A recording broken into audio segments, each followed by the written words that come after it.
Now we've run into a bit of a problem with this. The cab is slightly too tall in my sort of hand sketch design. It really needs, the window really should be here, but I'm not going to make the window bigger. So what we're going to do is, where there's a strips have got to be added here for shape, instead of putting them there, we're just going to bring them down a little bit further to make it look lower. But what we're going to do is we're going to raise the wheel arch in the centre by 10mm. So it means taking these off both sides, getting it all ready, and this will make it more of a curve, because that's how it is actually on the real thing. There, I've brought a picture up, and as you can see the arches, it is longer, but it's more sort of high. If you look, it goes higher there. So like I said, if I increase the gap there a little bit, it'll make that look smaller, but you can see it's quite small there. So the window is about right.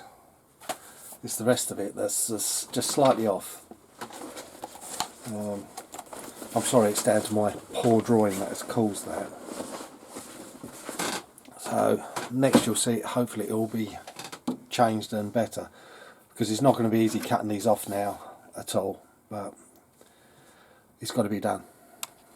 So there's the original line of the wheel arch, and that's going to be the new one, and that gives us a bit more on the front clearance as well. That's what I'm aiming at. So all I've got to do is put this on, or cut this out to there, lay it on, and it should be a good template to draw around. Now the new arches are on. They were really just impossible to work with. The shape of the wheel arch is not as good as what it was. So the other problem is, I found removing the old ones, they're quite weak. So I'm going to try and add the section here first. There's supposed to be a step like so, which goes from the middle to the back, and it's slightly raised up, and then it's got tread patterns on it. So if I can get them into place, that will hide quite a bit of the repair work. But you've got to look at both sides at the same time and see how far you've got to go. See, there's a hump here. It was so hard to recut these, and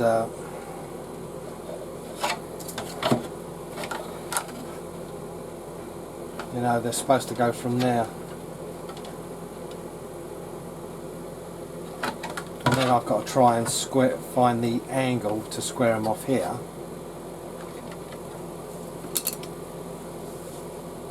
To do it like that, so I'll probably have to do one side at a time,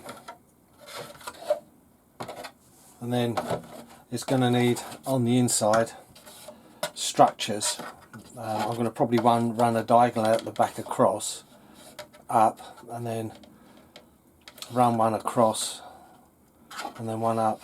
That's what I'm thinking of, so it supports this inner arch a lot. It's got to be a lot stronger. They took a lot of making, because I had to make a flat piece with a raised bit, and then fit a fillet to go in, then a back piece, and then I made these little grip treads on top. They're not exactly like the real ones, but sort of like, but they look good.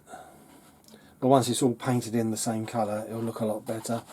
So just the strength on the inside, but since I've added these, I should need not so much here. It'll be at the front. It's going to need strength, because that bit is the longest part without any help. But I'm quite pleased with them, but they are quite complex and fiddly to make. Now I've decided to start on the grille, and that is the outer surround. It'll be a bit longer, but that'll be roughly there in the middle, and then I've started to make a couple of side pieces to fit on, and I've not shaped them yet perfectly because I've got to get it into a shape, and then we've got to somehow carefully file across to get it to fit the shape so it goes on the front nicely. So I'm going to make the top pieces because they're at an angle but they peak in the middle, if that makes sense. There you go, it's starting to take shape now. I've got the two top bits on centered, so it's slightly off here, so I'm not fussed because that will be sanded off flat and then curved. And then the back, we've got to, hopefully there's enough plastic there that we've got to try and make that completely straight across the back. Yeah, it should be fine. So we've got to flatten this off to a bit of sandpaper carefully. So there's the grill. I've made an in and insert like it looks like in the photograph, where it's like I've got canvas. Mesh will go over the whole area, but it also gives me a good area to glue onto, and it adds the strength to the frame. I've made a bit of plastic to size. It's slightly off there, but it's where it needs to be. But there's more to be built over, and this has got to be welded somewhere in the centre, and that will be the grill. It's pretty good. It's off a little bit in places, but it's very hard. There's so many angles to sort out. See what I mean? This gap there and not so much there. Well, we'll have to work on it just a little bit more. Now, with quite a bit of sand in, I've shaped it. I've used a galvanised nail and a bit of plastic tube to make the radiator cap. And I've used just Isopond car body repair mesh to make the grill. And like I said, I've blanked off the hole at the back, so it just gives it a bit of depth. But all I'm going to do is now weld it on and add some little rivets, hopefully.